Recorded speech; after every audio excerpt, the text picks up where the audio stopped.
Mamelodi Sundowns midfielder Neo Maema has broken his silence on the decision that saw him swap South African football for Tanzanian giants Simba SC, a move that included turning down interest from Kaizer Chiefs. Maema, currently on a season-long loan in Dar es Salaam, left Klookop in search of consistent minutes after struggling to find favour under new Sundowns coach Miguel Cardoso. The Portuguese manager has openly preferred a streamlined, compact squad, a shift that contributed to a sweeping exodus including Sipho Mbule, Thembinkosi Lorch, Rivaldo Kotsi, Lebohang Mabuye, Echos Igodaro, Lucas Ribeiro Costa, Lucas Suarez, and Marcius Escoval.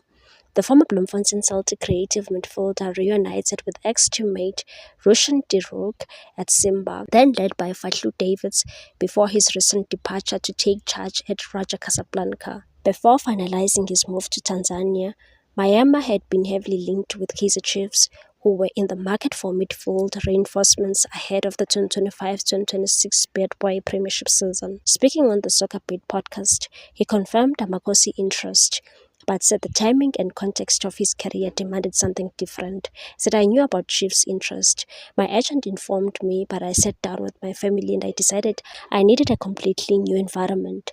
For me, that couldn't be another club in South Africa. If anything came up, it had to be outside the country.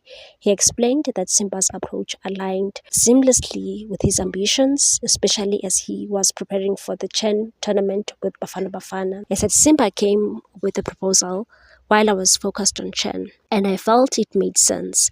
I wanted to compete in the CAF Champions League, push myself this season and maintain a high level. That's what motivated my decision. For Maema, the switch to East Africa represents not just a loan move, but an opportunity to reignite his career in a new football culture and on a continental stage he feels he belongs on. Please like, comment, share, and subscribe for more sports news.